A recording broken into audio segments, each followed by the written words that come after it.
우리 그리스도인의 삶의 여정은 우리 구원의 여정과 밀접한 관련이 있습니다. 그리스도인으로서 우리가 삶을 시작하고요. 또 그리스도인으로서 우리가 이 땅을 살아가며 또 그리스도인의 삶으로서의 우리의 결과는 구원의 시작과 구원의 과정과 구원의 결과와 뗄 수 없는 그러한 관계가 있습니다. 그래서 우리가 구원의 여정을 구원의 시작, 구원의 과정, 그리고 구원의 결과로 구분하여 이렇게 바라보면 이 구원을 우리가 시제적으로 또 바라보게 되는데요. 그래서 구원의 과거 시제적 측면, 또 구원의 현재 시제적 측면, 그리고 구원의 미래 시제적 측면으로 이렇게 이해될 수가 있습니다. 구원의 과거적인 측면, 과거 시제적인 측면은요, 한마디로 우리가 의롭게 되었다는 것입니다. 사도 바울은 에베소서 2장 8절에서 우리가 은혜로 구원을 얻었습니다, 이렇게 말씀을 합니다. 현재 완료형의 단어를 쓰면서 우리가 과거에, 특별히 에베소에 있는 기독교인들에게 여러분들이 과거에 예수님을 믿음으로 구원을 받았는데 그 받은 구원의 효력이 지금까지 유지되고 있습니다. 은혜로 구원을 받았습니다. 예수님을 믿음으로 하나님의 은혜로 구원을 받았으니 이제는 죄인이 아니라 의인으로 하나님 앞에 설 수 있게 되었다는 것이죠. 이거를 죄와 관련해서 우리가 이해를 하면 죄책이라 그러죠. 죄에 대한 책임으로부터 우리가 자유하게 되었다는 것입니다. 예수 그리스도를 믿는다는 것은 예수님의 십자가의 죽음이, 예수님의 대속의 죽음이 바로 나를 위한 죽음이 되었다는 것이죠. 그래서 예수님을 믿음으로 우리의 죄에 대한 책임이, 예수님께서 그 죄책, 죄에 대한 책임을 다 지불하셨기 때문에 우리는 더 이상 죄에 대한 책임을 지지 않아도 된다. 즉 죄의 책임으로부터 우리가 자유하게 되었다는 것이죠. 그것이 우리가 의롭게 되었다는 것이고, 그것이 신학적인 용어로 칭의, justification이라는 단어를 씁니다. 이것은 구원의 과거 시제적 측면인 것이죠. 우리가 과거 언제 예수님을 믿었기 때문에 의롭게 되었고 죄의 책임으로부터 자유하게 되었다는 것입니다. 그것이 지금 에베소 기독교인들뿐만이 아니라 현대를 사는 우리의 모습이라는 것이죠. 우리가 지금 그러한 상태에 있다는 것입니다. 그러나 구원은 그런 과거 시제적 측면뿐만이 아니고 구원은 현재 시제적 측면도 있습니다. 그래서 구원의 현재 시제적 측면을 우리가 성화라고 그렇게 신학적으로 표현을 합니다. 고린도전서 1장 18절에서 사도 바울이 이렇게 말씀을 합니다. 십자가의 말씀이 멸망할 자들에게는 어리석은 것이지만 구원을 받는 사람인 우리에게는 하나님의 능력입니다. 고린도 교회 성도들은 이미 예수 그리스도를 믿고 구원을 받은 사람들인데 그들에게 대해서 사도 바울이 뭐라고 표현하고 있냐면 여러분들은 구원을 받는 사람들. 여기서 구원을 받는다고 했을 때 현재형을 사용을 합니다. 지금도 구원을 받고 있다, 이렇게 말하고 있는 것이죠. 우리가 이 부분을 이해를 할 때 사도 바울이 빌립보서에서도 빌립보 교인들에게 여러분의 구원을 이루어 나가십시오라고 그렇게 명령어로 얘기를 합니다. 이미 구원을 받은 빌립보 교인들에게 구원을 이루어 나가라는 것은 과연 무슨 의미일까? 이거는 받은 구원을 확인하기 위해서 다시 구원을 받으라는 의미가 아니라, 구원이라는 것을 반복적으로 계속적으로 받으라는 것이 아니라 한마디로 구원의 증거를, 구원의 열매를 우리의 삶 속에서 나타내야 된다는 것이죠. 죄와 관련해서는요, 이거는 죄의 역사로부터, 죄의 능력으로부터 우리가 자유하게 되었다는 것을 의미를 합니다. 예수 그리스도를 믿음으로 말미암아 하나님께서 우리에게 주신 선물 가운데 하나가 뭐냐면 성령을 우리에게 선물로 주십니다. 그래서 성령이 우리 안에, 내주 안에 계시면 그 성령의 능력으로 말미암아 우리는 죄를 극복할 수 있다는 것이죠. 그래서 성화의 과정은, 제 기독교인들의 신앙의 성숙의 정도는요, 이 죄를 얼마나 극복하느냐에 달려 있다고 볼 수가 있는 것이죠. 우리는 죄를 극복할 수 있는 능력이 우리에게 주어집니다. 즉 죄의 능력으로부터 우리는 자유하게 되었다는 것이죠. 기독교인들은 모르고 짓는 죄가 없고 기독교인들은 알면서 죄를 짓는 것이고요.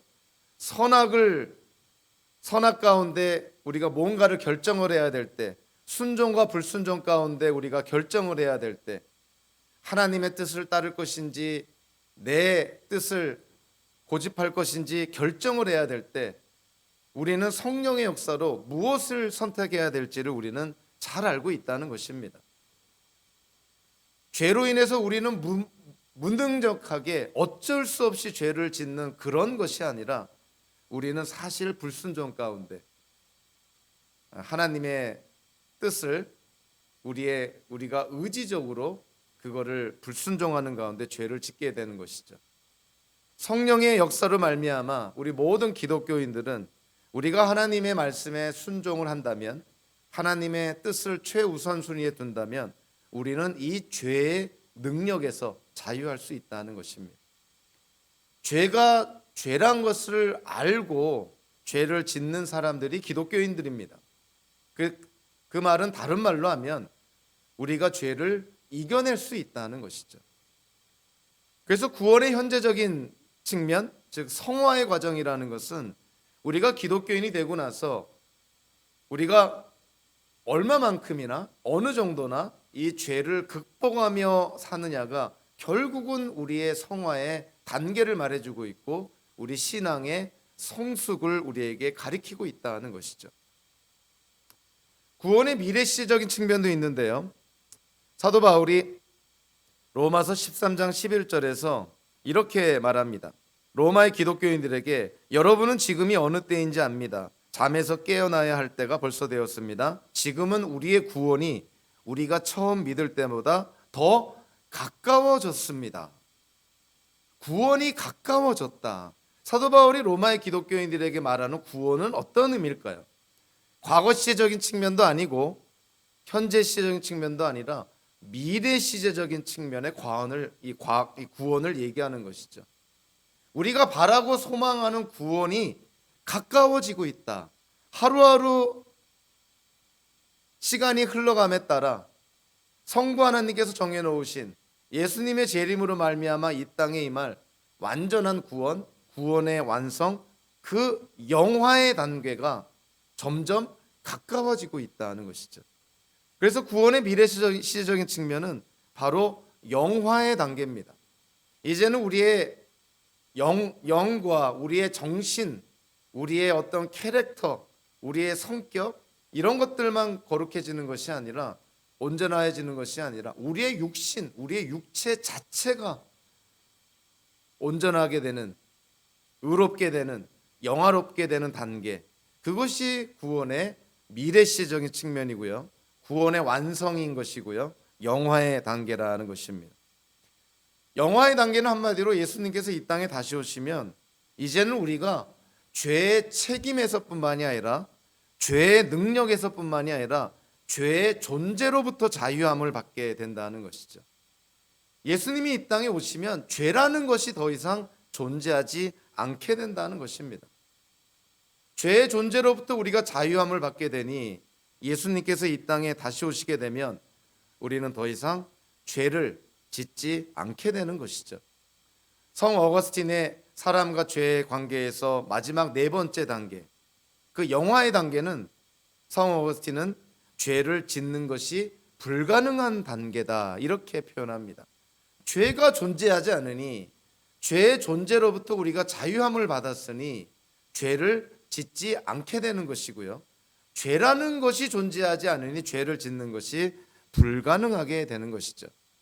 그래서 죄를 짓는 것이 불가능한 단계, 영화의 단계, 죄의 존재로부터 자유하는 단계, 그것이 우리가 구원의 이 결말이라고 볼 수가 있는 것이죠. 구원받은 성도들이 바라는 그 단계, 그 상태가 바로 이 마지막 단계인 것이죠. 예수님께서 이 땅에 다시 오심으로 말미암아 우리가 누리게 될 이 구원의 완성, 구원의 결말이 바로 이 영화의 단계라는 것이죠. 그저 우리의 영혼만이 구원을 받는 것이 아니라 우리의 육신, 우리의 자체가 온전히 구원을 받는, 영혼육이 다 구원을 받는 단계, 그래서 죄로부터 완전히 자유함을 받은 단계, 그것이 바로 영화의 단계인 것이죠. 현대 적지 않은 기독교인들이 구원을 이런 구원의 과거, 현재, 미래라는 그런 시제적인 측면으로 우리가 이해를 하질 못하고 과거 시제적으로만 이해를 해서 우리가 예수 그리스도를 믿음으로 말미암아 우리의 죄가 용서받았고 우리 구원받았고 하나님께서 우리의 구원을 보장하시니 우리가 이 땅을 이제 뭐 어떻게 살아도 무슨 상관이 있겠느냐, 이러한 생각으로 이 땅을 살아간다면 그거는 구원을 편파적이고 지엽적으로 이해한 까닭입니다. 그러니까 부분적으로만 이해한 것이죠. 우리가 좀 전에 읽은 성경의 구절들을 보면 어떤 때는 구원이 과거적으로, 어떤 때는 구원이 현재적으로, 어떤 때는 구원이 미래적으로 표현이 됩니다. 그래서 구원의 과거, 현재, 미래, 이 구원의 여정을 칭의, 성화, 영화라는 이런 어떤 기독교인의 삶의 여정과 밀접하게 관계해서 우리가 이해를 해야 되는 것이죠. 한마디로 현재를 우리가 살아갈 때 구원받은 성도라고 한다면 구원받은 성도로서의 삶을 살아야 되는 것이죠. 구원을 증명해야 되는 것이고 구원의 열매가 우리의 삶 속에 나타나야 되는 것이 당연한 것입니다. 칭의와 성화와 영화라는 이 구원의 과거, 현재, 미래의 단계가 이렇게 분리되어 있는 것이 아니에요. 다 이어져 있는 것이죠. 하나님의 관점에서 보면은 인간은 과거, 현재, 미래를 시간적인 개념으로 나누지만 하나님은 과거, 현재, 미래를 한꺼번에 보시는 분이에요. 그래서 우리를 과거 전쟁과 성경에서는 영원 전에, 창세 전에 우리를 택하여 주셨다고 했을 때 하나님의 시선은 어디까지 가 있냐면 예수님의 재림으로 말미암아 우리가 구원의 완성을 보게 되는 그때까지를 하나님은 한꺼번에 보고 계시는 것이죠. 우리는 과거, 현재, 미래를 나누어서 생각하는, 시간을 직선적으로 이해하는 그러한 우리의 어떤 속성이 있고 그런 인간의 한계가 있지만 하나님은 과거, 현재, 미래를 한꺼번에 보시는 분이시니 우리에게 과거에 허락하셨던 구원은 결국 미래에도 그대로 이어진다는 것이죠. 그래서 구원은 결코 얻었다가 잃을 수가 있는 것이고 또 잃었다가 또 얻을 수 있는 그런 속성의 구원이 아니라는 것이죠. 하나님의 관점에서 보면은 한 번 하나님이 구원하여 주신 성도는 그 구원이 마지막 때까지 이어진다는 것입니다. 자, 그런 측면에서 보면은 예수 그리스도를 믿음으로 의롭게 되고 이제는 하나님의 자녀가 되었고 성도로서 이 땅을 살아간다면 당연히 하나님의 관점에서 현재를 살아가는 우리 기독교인의 삶은 성화의 삶을, 예수님을 닮아가는 거룩하여지는 삶, 세상과 구별되는 그러한 삶을 사는 것은 이거는 뭐 별난 삶이 아니라 당연한 삶이라는 것이에요. 구원받은 성도가 성도로서의 삶을 살지 않는다는 것은 그것이 오히려 더 부자연스러운 것이고 그것이 이해가 안 되는 것이지, 구원받은 성도가 어떻게 성도로서의 삶을 살지 않을까? 그게 오히려 더 이상한 것이라는 것입니다. 그래서 칭의와 성화와 영화, 구원의 과거, 현재, 미래는 우리가 개념적으로 이해를 돕기 위해서 나눠서 이해를 하지만 사실은 그것이 다 연결이 되어 있고 총체적으로 우리가 바라봐야 된다는 것이죠. 그래서 예수님을 믿고 구원을 받은 성도는요, 이 땅을 살아갈 때 그 구원받은 성도로서의 열매와 그 증거가 나타나야 됩니다. 그것이 한마디로 거룩한 삶이 것이고요, 세상과 구별된 삶이라는 것이죠. 사도 바울이 오늘 이 빌립보서 3장 7절부터 11절까지, 빌립보서는 우리가 잘 아는 것처럼 빌립보에 있는 교회 성도들에게 보내는 편지입니다. 이거는 신학책도 아니고요, 뭐 조직 신학책도 아니고요, 구원에 대한 어떤 성경적인 교리를 우리에게 가르쳐 주려고 그렇게 기록된 그런 서신서가 아닌 것이죠. 그냥 빌립보 교인들을 격려하고 구원받은 성도로서 어떻게 살아야 될지를 이 사도 바울이 그들을 정말 격려하기 위해서 쓴 편지입니다. 그럼에도 불구하고 오늘 본문에 보면은 이 구원의 과거, 현재, 미래, 기독교인의 삶에 과거, 현재, 미래가 다 나타나 있는 것이죠. 첫째로 오늘 보면 7절부터 9절까지를 보면은 사도 바울이 자기가 회심을 했고 그리고 세상을 바라보는 관점의 변화, 인식의 변화가 있음을 우리에게 분명하게 말씀해 줍니다. 7절, 8절에서 반복적으로 표현되는 것이죠. 그리스도 때문에 관점의 변화, 세계관의 변화, 인식의 변화, 그 중심에 예수님이 계시다는 것이죠. 그러니까 예수 그리스도를 통하지 않고는 세상을 바라보는 우리의 관점, 세계관, 우리의 인식, 변화가 있을 수가 없는 것이죠. 사람들마다 정도 차는 있지만 그 인간의 한계를 벗어나지를 못하는 것이죠. 사도 바울과 같은 당대에 손에 꼽히는 지성인조차도 예수님 때문에 회심을 하게 됐고 예수님 때문에 세상을 바라보는 관점도 가치관도 세계관도 다 바뀌게 되었다는 것이죠. 자, 그러니까 8절에서 사도 바울이 이렇게 담대하게 표현하지 않습니까? 그리스도를 아는 지식이 가장 고귀함으로. 당대의 세상의 지식을 섭렵한 사도 바울이 예수 그리스도를 아는 지식이 가장 고귀하다, 가장 중요하다는 것이죠. 세상의 지식은 그냥 나무로 치면은 격가지에 불과한 것이고 정말 나무에 해당되는 가장 중심되는 지식이 예수 그리스도에 대한 지식이라는 것이에요. 그래서 8절 9절에서 사도 바울이 이렇게 말합니다. 그리스도를 얻고 그리스도 안에 있는 사람으로 인정받기 위함이라고. 그러니까 그러한 삶을 살기를 사도 바울이 원한다는 것이죠. 그리스도를 아는 지식이 너무나 중요하기 때문에 그리스도를 더 알기를 원한다는 것이죠. 그리고 그리스도에 대한 지식이 세상의 어떠한 지식보다 더 중요하다는 것이죠. 그래서 사도 바울은 과격하게 이렇게 얘기를 합니다. 오늘 본문의 앞에 나와 있는 문맥 4절부터 6절까지를 보면은 사도 바울이 세상적으로 자랑할 수 있는 부분들에 대해서 언급을 합니다. 그 당시에 유대인들에게, 그 당시에 로마 시대에 살고 있는 사람들에게 사도 바울이 자기가 자랑할 수 있는 것들이 이렇게 많이 있습니다. 4절부터 6절까지 이렇게 자기도 자랑하려면 자랑할 것들이 세상적으로 있다는 것이죠. 자, 그런데 이러한 세상적으로 자랑할 것이 있음에도 불구하고 예수 그리스도를 아는 지식이 가장 고귀함으로 예수님을 아는 지식과 비교해 보면 세상에서 자랑할 수 있는 이 모든 것들이 다 오물과 같다, 다 쓰레기 같다, 이렇게까지 과격하게 얘기를 합니다. 사실 사도 바울이 세상적으로 자랑할 수 있는 거, 그거는 뭐 해롭다기보다는 좀 중성적인 성격을 띠고 있는 것으로 우리한테 보여집니다. 근데 왜 사도 바울은 그거를 다 해롭다고 여기고 다 배설물처럼 여겼을까요? 거기에는 이와 같은 세상적으로 자랑할 수 있는 것들이 예수 그리스도를 아는 지식에 나아가는데 걸림돌이 되기 때문에 그런 것이죠. 그 자체로는 문제될 것이 없죠. 뭐 지식이 많은 게 문제겠습니까? 또 살다 보면 뭐 재물이 많아질 수도 있는데 그게 뭐 문제겠어요? 명예를 얻을 수도 있는 것이죠. 그게 뭐 문제겠습니까? 뭐 뛰어난 무슨 어떤 외모를 갖는 거, 뛰어난 어떤 능력을 갖는 거, 그게 뭐 문제겠어요?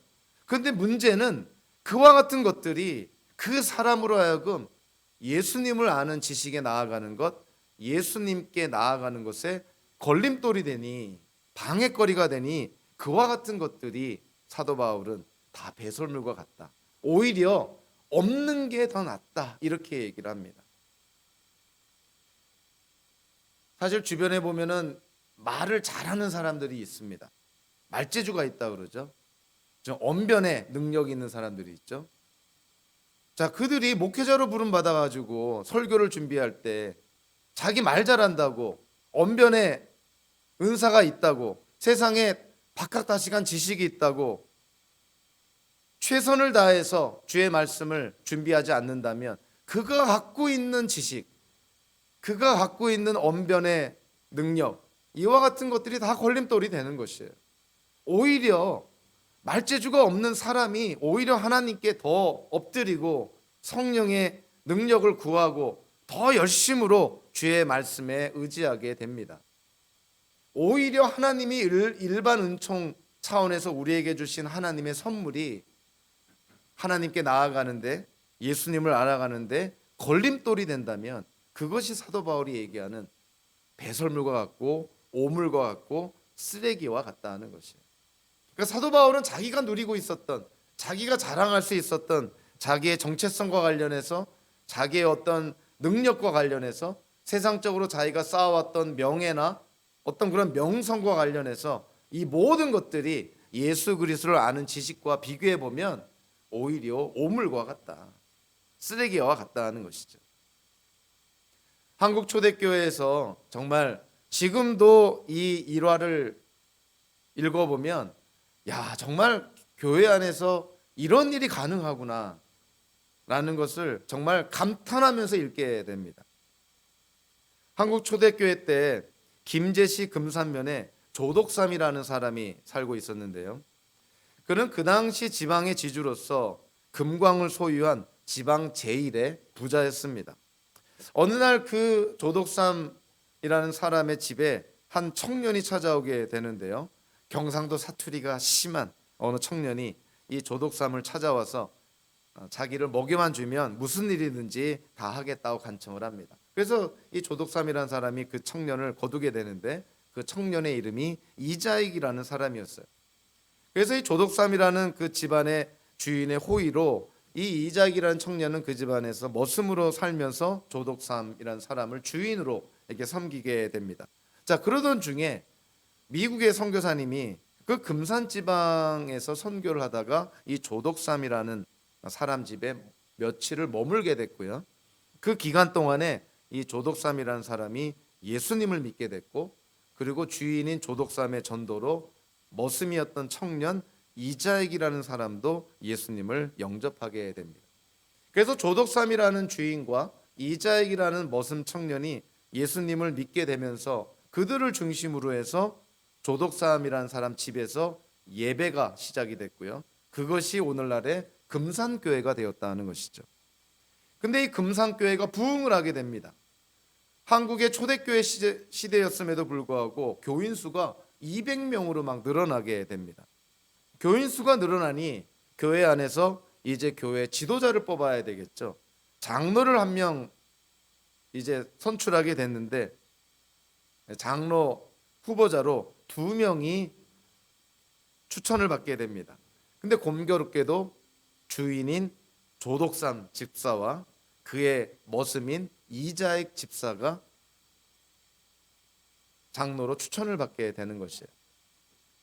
둘 중에 한 사람만 장로로 선출이 되는데 누가 됐겠어요? 머슴인 이자익 집사가 장로로 선출이 됩니다. 한국 초대교회 때 20세기 초에 아직도 양반과 천민의 그 신분 차별이 심했던 그때 한 집안에서 주인과 머슴의 관계에 있던 조덕삼 집사와 이자익 집사가 이제는 한 교회 안에서는 장로와 집사로 그렇게 섬기게 되는 것이죠. 어쩔 수 없이 한국이라는 그 당시의 문화적인 시대적인 상황 때문에 이자익 집사, 머슴인 이자익 집사가 장로로 선출이 되니 회중이 술렁거립니다. 아무리 교회지만 그래도 엄연히 이 사회는 양반과 천민의 신분 차별이 있고, 그것도 한 집안의 주인과 머슴의 관계였는데 어떻게 머슴이 먼저 장로가 될 수 있겠는가? 회중이 술렁거리게 되죠. 그때 이 조덕삼 집사가 이렇게 말을 합니다. 오늘 우리 교회는 훌륭한 장로님을 모시게 되었습니다. 우리 교회 성도님들은 참으로 탁월한 선택을 하셨습니다. 우리 이자익 장로님을 박수로 환영합시다. 우레와 같은 박수가 터지면서 술렁거렸던 회중이 한순간에 정말 평화의 하나님의 은혜의 공동체가 된 것이죠. 집에서는 주인과 머슴 사이였지만 교회에서는 장로와 집사의 관계로서 서로 변함없이 교회 충성되게 봉사를 했고요. 2년 후에 주인인 조덕삼 집사도 장로가 되어서 이 이자익 장로와 조덕삼 장로는 비록 주인과 머슴의 관계지만 한 교회를 훌륭하게 섬기는 아름다운 동역을 하게 되었다는 것이죠. 거기에 그치지 않습니다. 이 조독삼 장로, 주인이죠. 이 조독삼 장로는 자기의 머슴이자 이자익 장로가 신앙도 신실하고 총명한 것을 한눈에 알아보고요. 이자익 장로를 평양신학교로 유학을 보내고 그가 거기서 공부할 수 있도록 모든 재정적인 물질적인 후원을 하고 모든 뒷바라지를 다 합니다. 평양신학교를 졸업한 이자익 장로가 이제 목사 안수를 받게 되자 주인이었던 조독삼 장로는요, 그 목사 안수를 받은 이자익 목사님을 금산교회 담임 목사로 청빙을 하게 되고요. 이자익 목사님은 자기 본교회죠, 금산교회로 부임해서 교회를 충성스럽게 섬기게 됩니다. 이자익 목사님은 그 후에도 장로교회 13회 총회장이 됐고 연이어 3번이나 총회장에 추대가 되고 역임을 하게 됨으로써요, 장로교 역사 속에서 아주 훌륭한 목사님으로 기억하게 되었다는 것이죠. 그 이자익 목사님이 그렇게 훌륭하게 주의 종으로 부름받아서 결국 총회장까지 하면서 한국 장로교 역사 속에서 한 획을 그을 수 있었던 것은 물론 그분도 훌륭하고 그분도 하나님께 순종하는 그런 신앙의 증거를 보여주었지만 사실은 그보다 더 훌륭한 분이 조독삼 장로인 것이죠. 주인이었음에도 불구하고 머슴이었던 이자익 집사가 자기보다 먼저 장로가 됐음에도 불구하고 끝까지 신앙인으로서 예수 그리스도 안에서 형제자매라는, 예수 그리스도 안에서 우리는 형제라는 그 당시의 신분의 차별을 뛰어넘는 성경적인 하나님 나라의 가치관을 갖고 그 이자익 장로를 돕고 또 그를 뒤에서 후원함으로 말미암아 정말 이 금산교회의 이 두 사람의 관계, 두 사람에 대한 이 이야기는 한국 기독교 역사 속에서 두고두고 회자되는 아름다운 이야기가 되었다는 것이죠. 여러분들 사실 이러한 어떤 역사적인 얘기를 듣다 보면 야, 그것이 정말 가능할까? 주인과 머슴의 관계에서 그 머슴을 장로님으로 오히려 존중하면서 그렇게 주인이었던 이 조독삼 집사가 신앙생활을 한다는 게 그게 과연 가능했을까? 성령의 역사가 있으면 인간적으로 불가능해 보이는 일도 다 가능해집니다. 현재에도 우리가 사는 이 시대에도 이와 같은 일들이 엄연히 일어나고 있는 것이죠. 사도 바울은 그 당시에 유대인 사회에서 부와 명예 그리고 바리새인으로서 권세를 누렸던 사람입니다. 유대인 사회의 지도자 중에 한 명이었죠. 그런 그가 예수 그리스도의 복음을 받아들임으로 말미암아 그 부와 명예와 권세가 다 쓰레기 같다는 걸 깨닫게 됩니다. 그것이 결코 자기가 누구인지를 말해주는 기준이 될 수가 없다는 것이죠.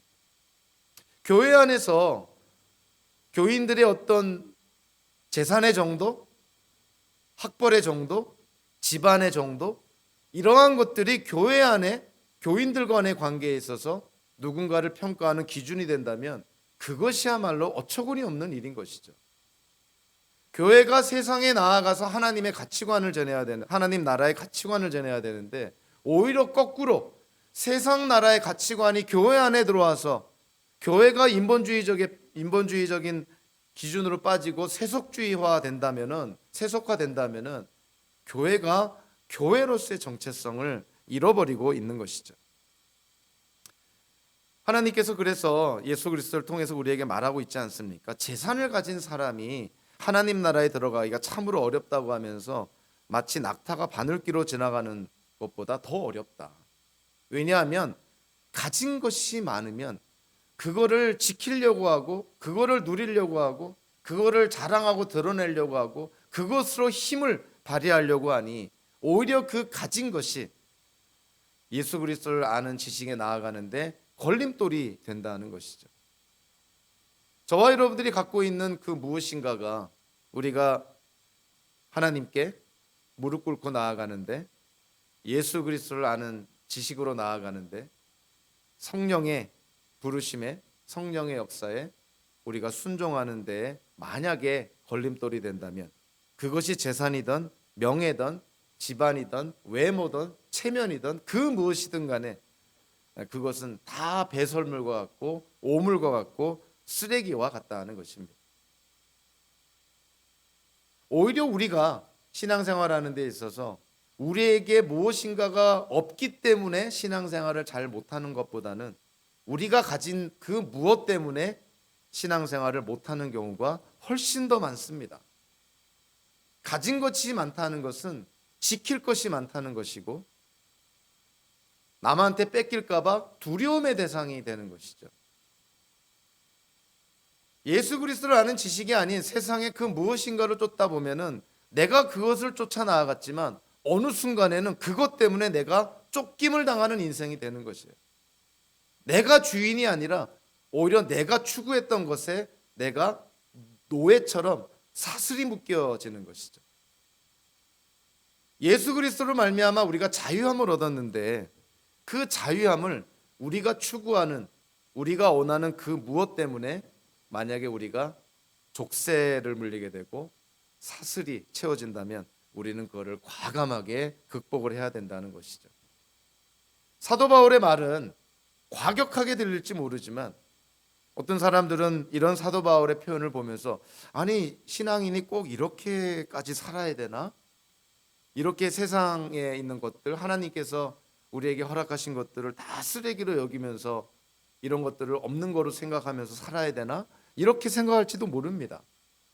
사도 바울이 오죽했으면 자기가 지금 누리고 있는 자기가 갖고 있는 모든 것들을 예수님을 아는 지식과 비교했을 때 다 배설물처럼 생각을 했을까? 그만큼 사도 바울에게도 그것이 막대한 방해가 되고 지장이 되고 걸림돌이 되었다는 것이죠. 성경에서 예수 그리스도를 말미암아 기독교인들이 의인이 되었다. 우리가 의롭게 되었다. 칭의 하나님 앞에서 우리가 의롭다 여김을 받는다. 이러한 것은요. 크게 두 가지 개념이 있는데 동양과 서양에서는 조금 차이가 있는데요. 우리 한국 기독교가 아무래도 미국 선교사님들을 통해서 기독교가 전례가 되어서 그런지 좀 서양적인 개념을 갖게 됩니다. 이 의와 관련된 서양적인 그런 측면의 개념은요. 이게 법정적 개념입니다. 의롭다 하는 것은 한마디로 우리가 죄 용서를 받고 죄가 없다는 것이다. 이것이 우리 한국 기독교계 안에서 우리 한국 기독교인들 사이에서 일반적으로 제가 볼 때는 아주 압도적으로 이러한 개념으로 의를 생각합니다. 의인이다 그러면 아 죄인이 아니구나. 우리가 죄 용서를 받았구나. 이제는 하나님 앞에 우리는 죄인이 아니다. 이런 법정적인 개념으로 의를 생각하는 것이죠.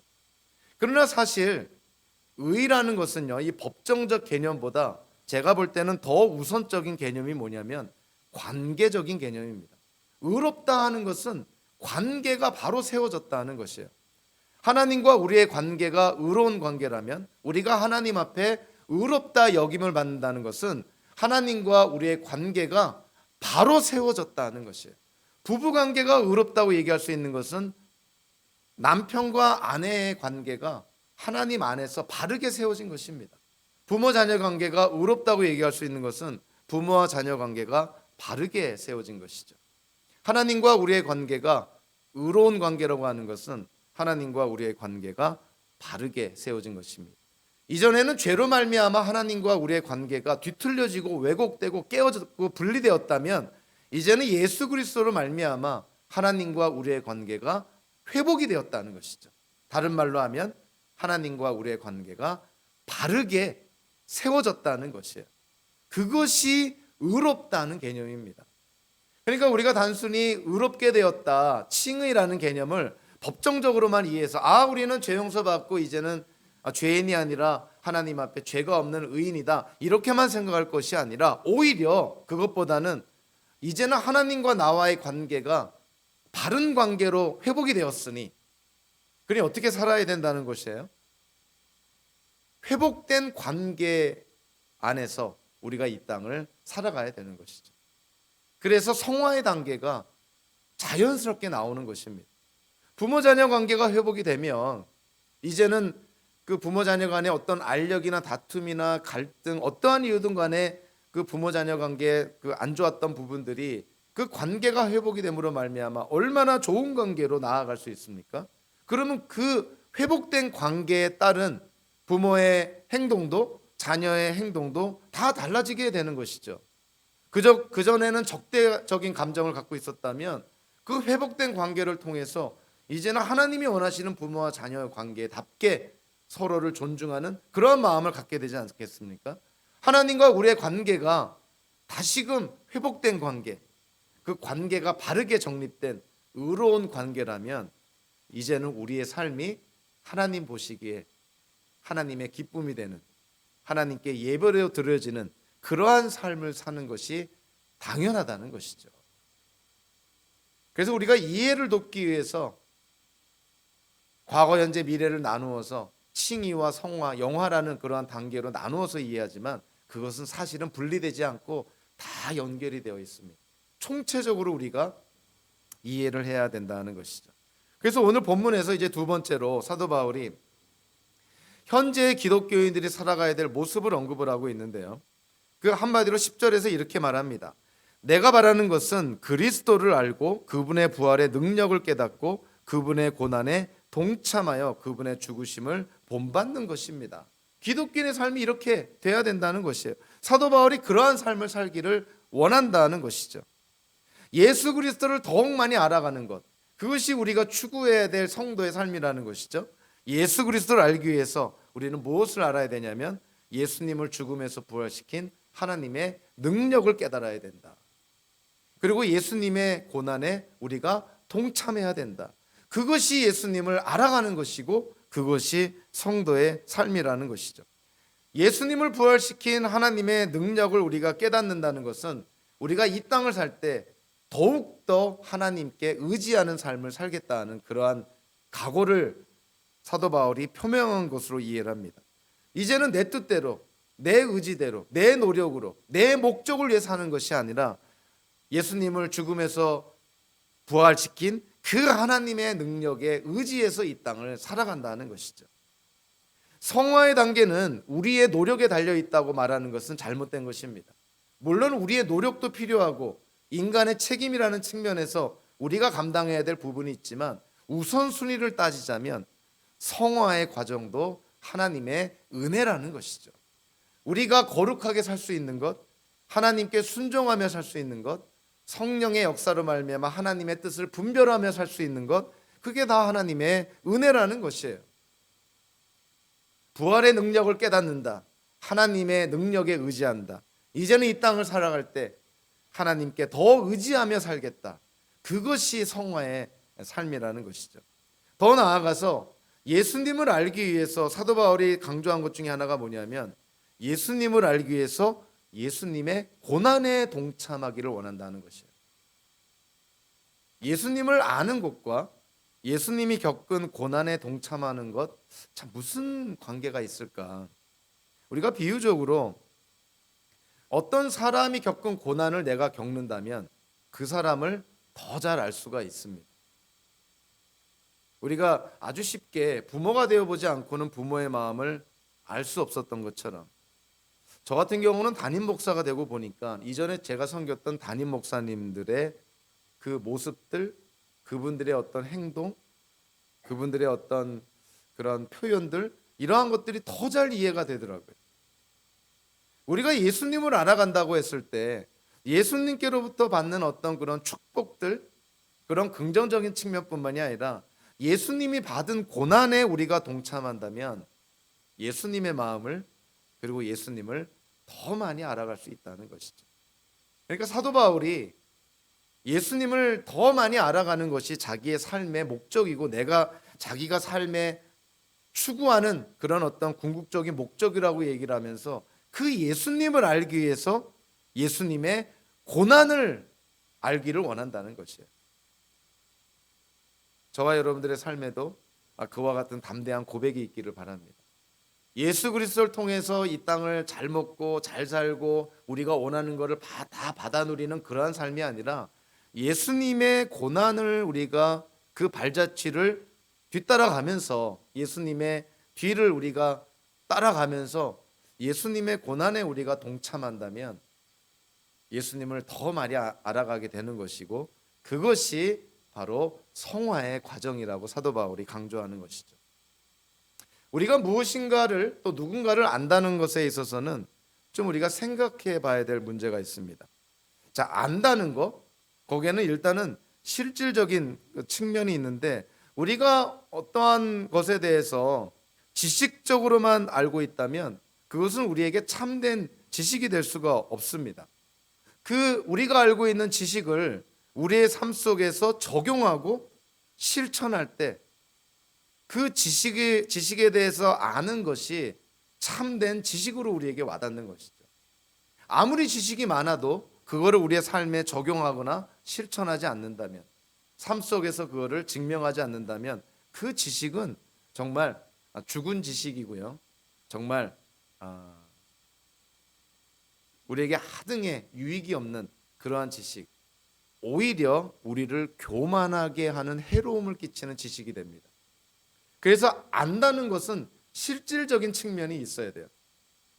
그냥 지식을 갖는 것에 그치는 것이 아니라 그 지식을 우리의 삶 속에 적용하고 실천해야 된다는 것이죠. 두 번째로요, 안다는 것은 인격적인 측면이 있습니다. 우리가 어떤 인격체에 대한 지식이 있다고 하더라도 그 상대방과 인격적인 관계가 없다면 그 지식이라는 것이 그냥 피상적인 지식인 것이에요. 즉, 인격적인 관계가 결여된 지식은 참된 지식이라고 볼 수가 없는 것이죠. 지금도 교회 밖에 예수를 믿지 않은 많은 일반인들이 예수님에 대한 지식을 갖고 있는 경우가 많이 있습니다. 성경은 믿지 않지만 성경의 지식을 갖고 있는 경우들이 많이 있어요. 근데 예수님에 대한 지식이 있더라도 예수님과의 인격적인 관계가 없다면 그 지식이 참된 지식이 될 수가 없는 것이고 생명의 지식이 될 수가 없는 것이죠.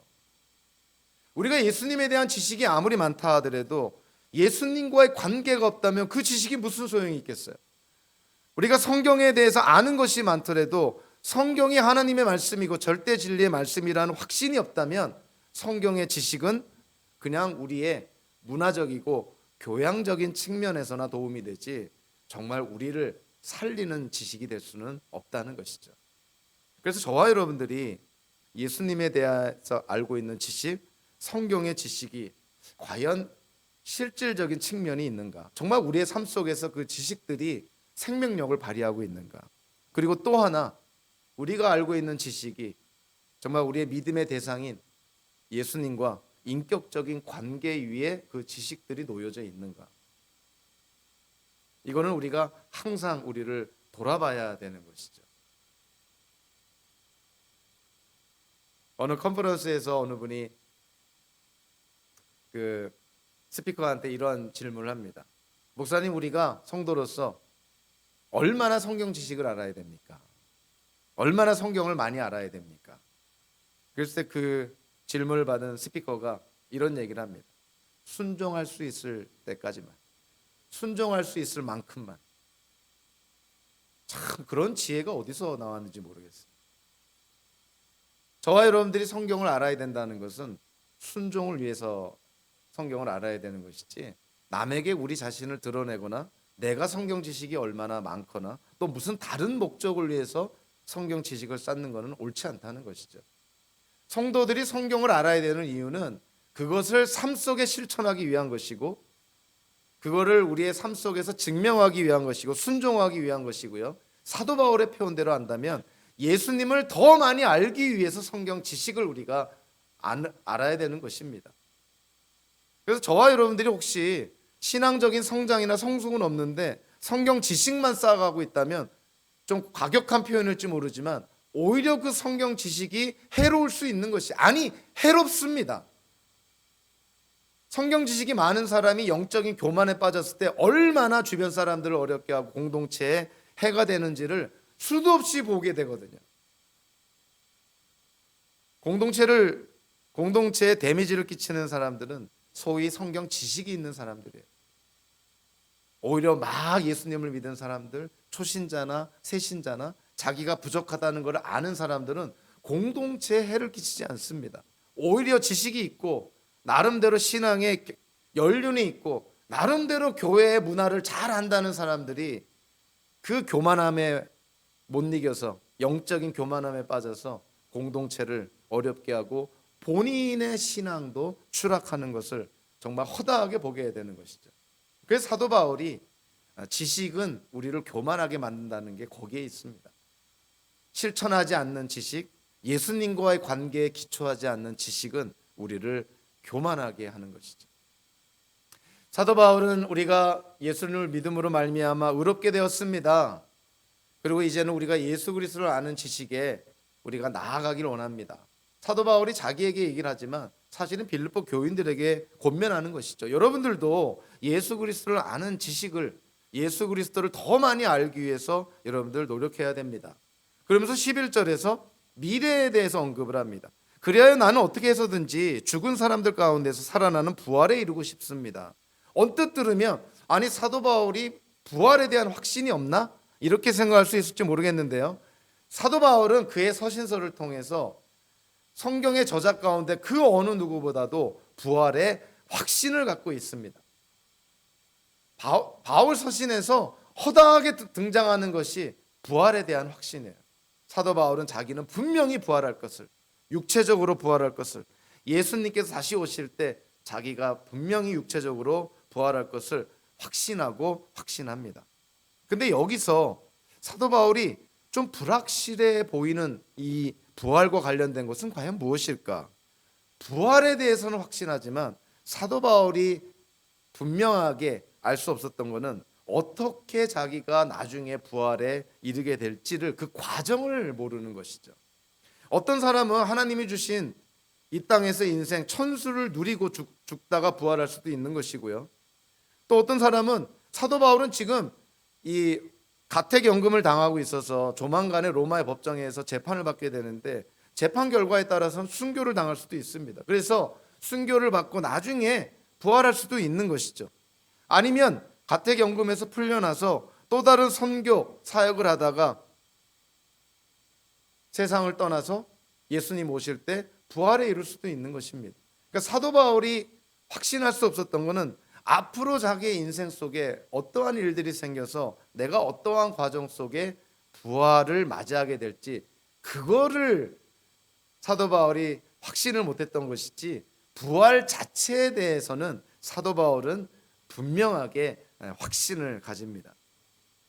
우리가 앞으로 어떻게 이 세상을 떠나고 또 언제 우리가 부활하게 될지는 정말 우리는 어느 누구도 확신하는 사람이 없습니다. 우리도 사도 바울과 마찬가지인 것이에요. 우리는 어떻게 부활에 이르게 될지 우리는 모릅니다.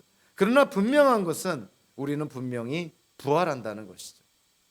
예수님이 이 땅에 다시 오실 때, 물론 우리가 이 세상에 사는 동안에 예수님이 오신다면은 우리가 살아있는 채로 예수님의 재림을 맞이하게 되겠지만, 우리가 죽은 이후에 그 어느 미래에 예수님이 재림하신다면 우리 또한 죽음에서 육체적으로 부활하여 예수님을 만나게 됩니다. 사도 바울은 부활의 확신을 가졌기 때문에 그 당시에 기독교인들에게 여러분들이 마치 부활한 성도처럼 이 땅을 살라고 강조를 합니다.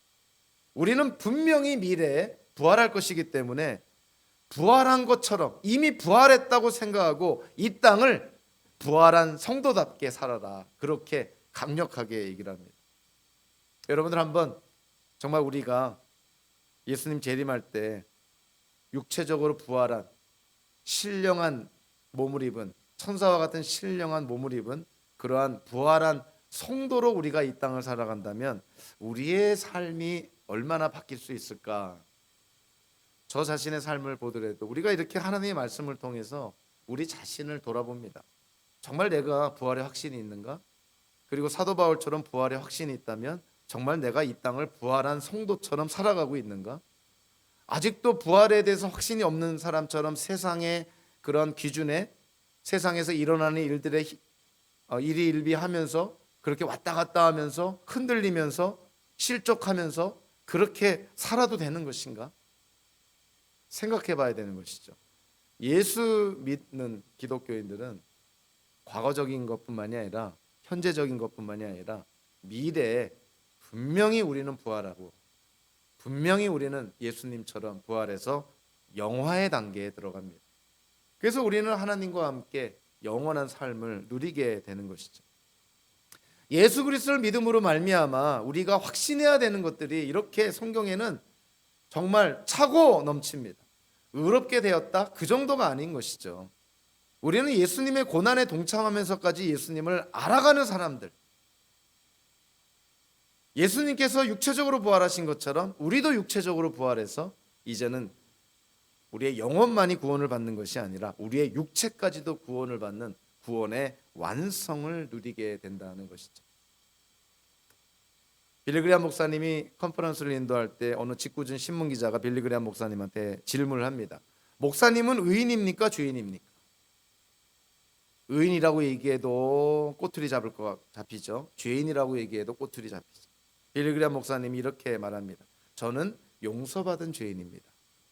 아직도 우리는 죄성에, 아직도 우리의 육체가 구원받지 못했으니 우리는 아직도 죄의 유혹 가운데 놓여있는, 그래서 죄를 지을 수밖에 없는 연약함이 있지만 그럼에도 불구하고요, 우리는 용서받은, 구원받은 성도라는 것이죠.